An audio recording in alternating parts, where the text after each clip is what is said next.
10 लक्षण महापर्व प्रारंभ हो चुका है। क्षमा का पाठ सीखने के बाद आज आप मार्दव धर्म में प्रवेश कर रहे हैं। मार्दव धर्म विनम्रता का प्रतीक है, अपने आप में लघुता का एहसास करने का प्रतीक है। ऐसे मार्दव धर्म के संदर्भ में समझने के लिए अपने अंदर जो मान का भाव, अहंकार का भाव आता है, वो समझना भी जरूरी है। क्रोध अकारण नहीं आता है।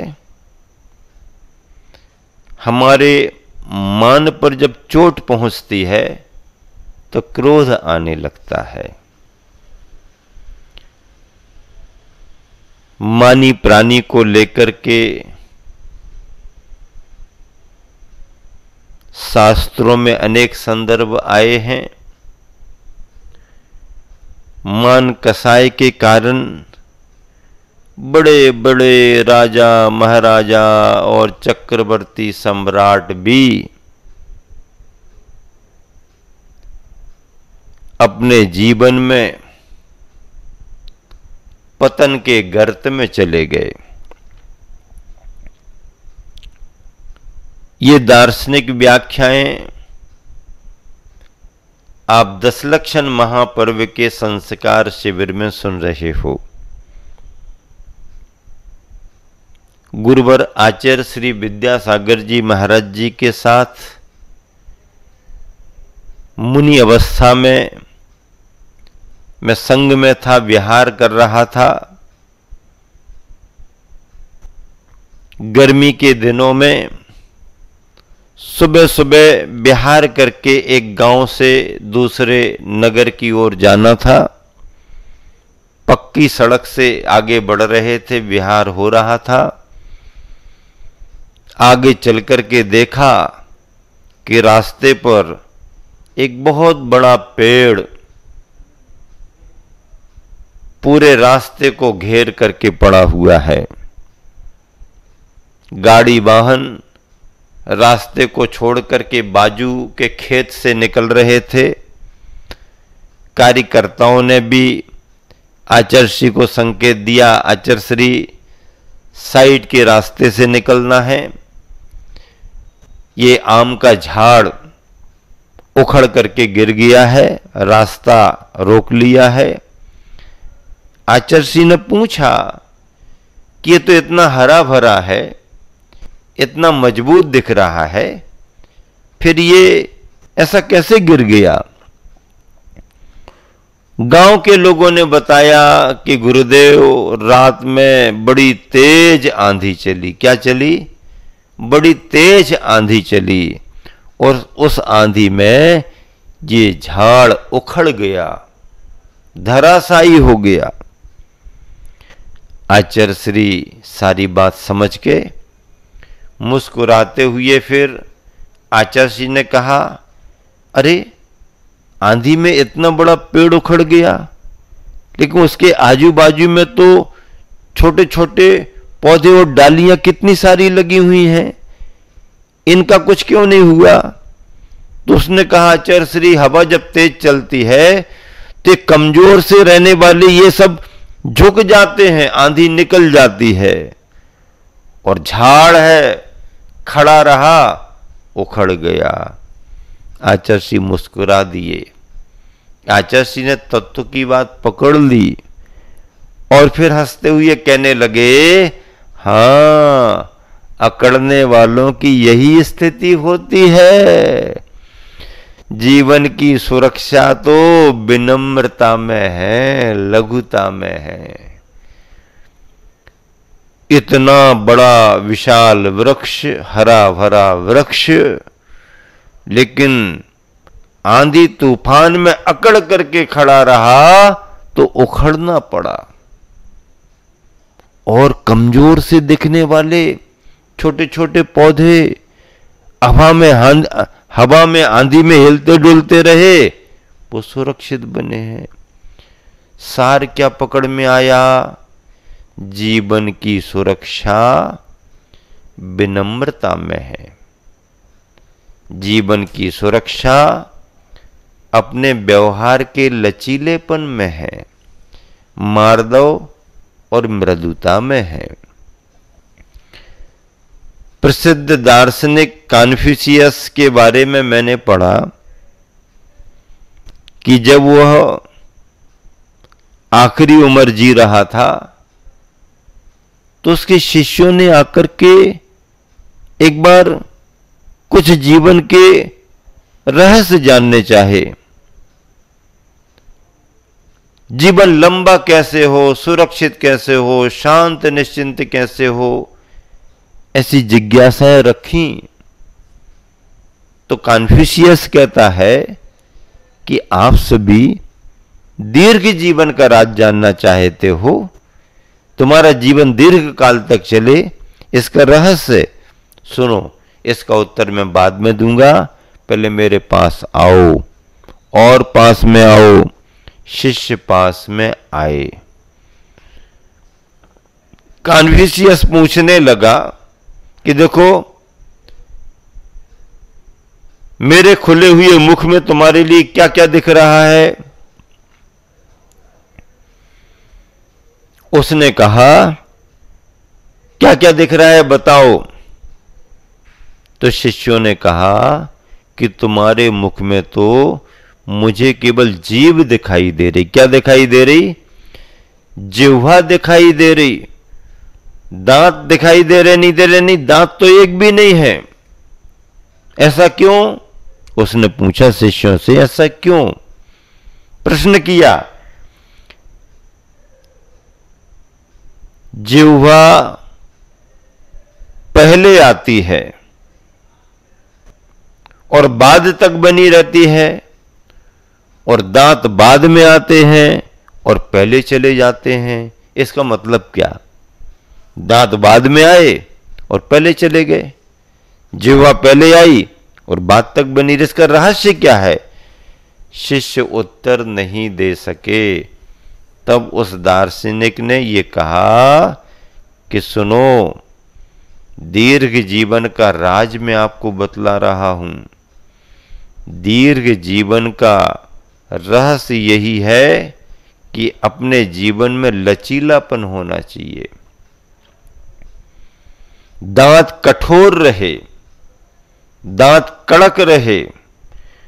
उस कठोरता के कारण, कड़कपने के कारण दांत बाद में आते हुए भी पहले चले गए, और जिह्वा लचीली रही, नरमाई को लेकर के रही, तो पहले आकर के भी जिह्वा अंत तक बनी रही।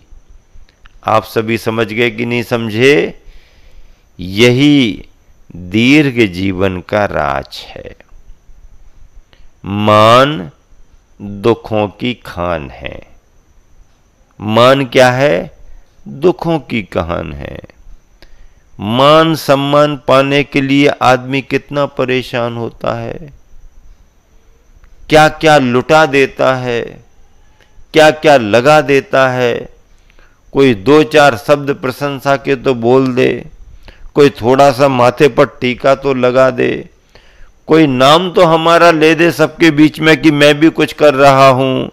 जो कर रहे हैं उनका तो नाम होता ही होता है, लेकिन जो नाम पाने के लिए कर रहे हैं, कई बार उनका नाम नहीं हो पाता है, फिर वो बड़े बेचैन होते हैं।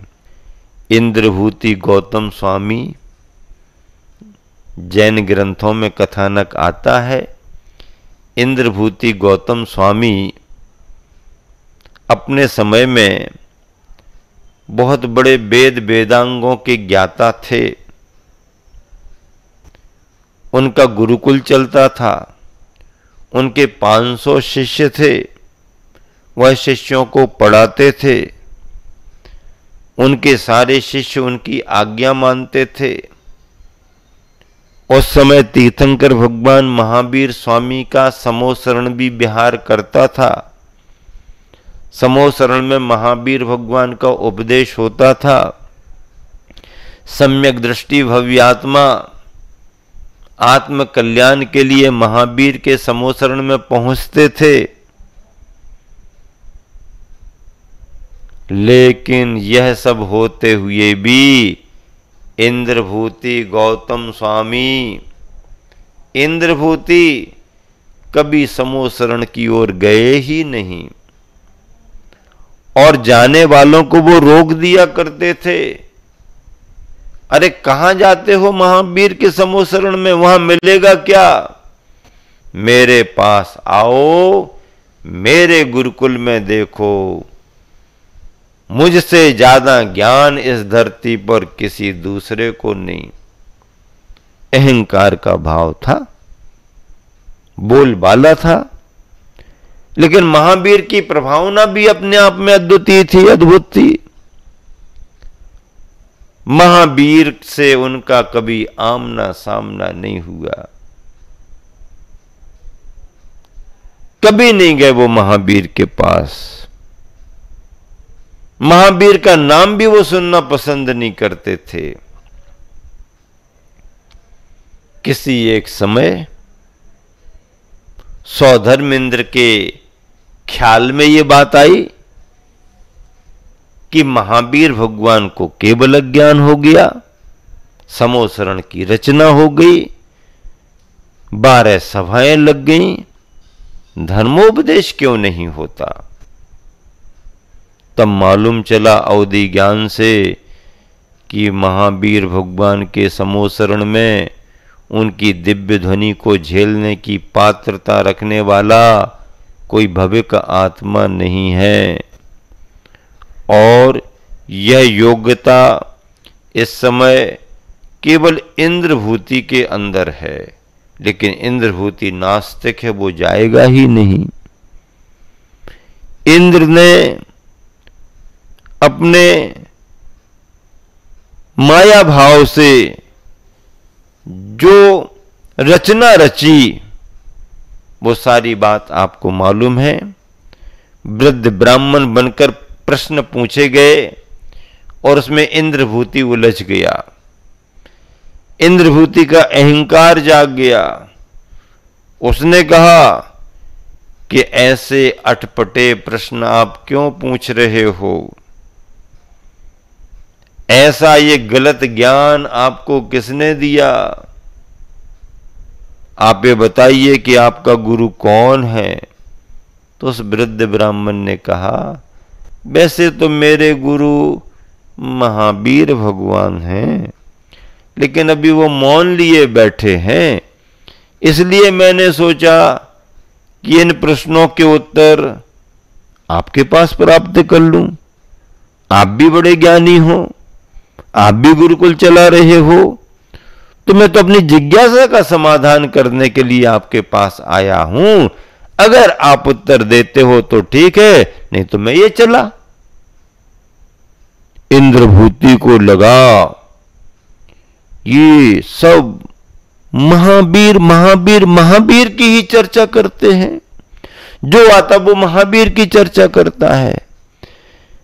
क्यों ना हो, अब महावीर से आमना सामना ही कर लेना चाहिए। और उस वृद्ध ब्राह्मण से कहा कि अब तुम्हारे को उत्तर क्या दूं, तुम्हारे गुरु को ही मैं उत्तर देता हूं। इस अहंकार में आकर के इंद्रभूति समोसरण की ओर चले। वृद्ध ब्राह्मण भी साथ साथ जा रहा, और जाकर के जैसे ही मानस स्तंभ को देखा,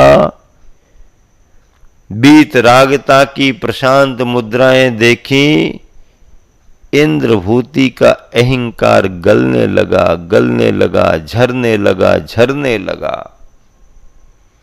परिणाम क्या निकला कि सम्यक दर्शन की भूमिका बन गई,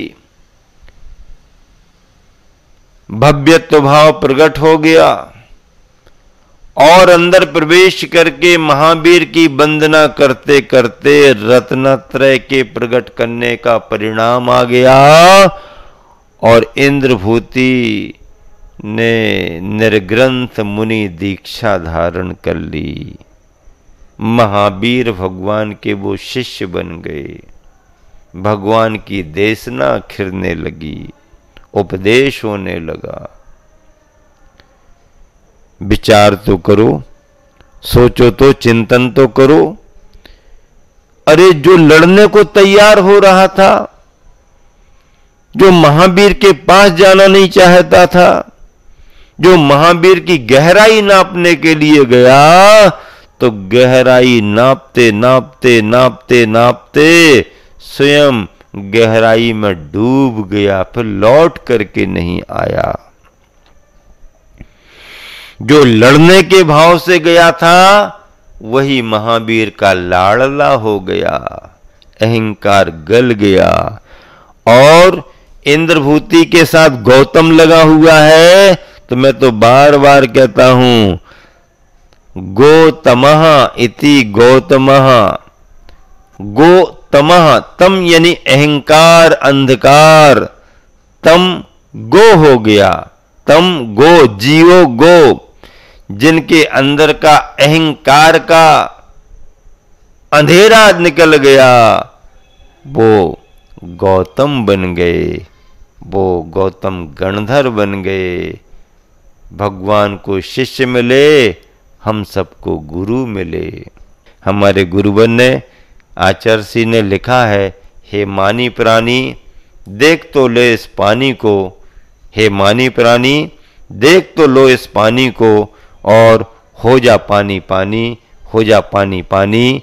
वृक्ष में जब फल फूल आ जाते हैं तो डालियां झुकने लगती हैं, झुकने लगती हैं।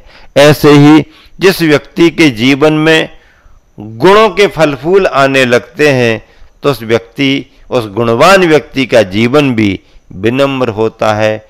अपने से बड़ों के प्रति विनय भाव होना चाहिए, उनको रिस्पेक्ट, उनको आदर देना चाहिए, उनके प्रति विनय का भाव होना चाहिए। बड़ों का आदर सम्मान भारतीय संस्कृति मानी गई है। उनका आदर सत्कार हमें गुणवान बनाता है। और व्यक्ति जो निर्गुणी होता है, व्यसनी होता है, बुराइयों में पड़ा रहता है, वो किसी के मान सम्मान का ख्याल ही नहीं रखता है। इसलिए सज्जन और धार्मिक व्यक्तियों को चाहिए कि अपने जीवन को विनम्र और मृदु बनाएं। अपने विचारों में मृदुता होना, अपनी वाणी में मृदुता होना और अपने व्यवहार में मृदुता होना, यही मार्ग धर्म माना गया है।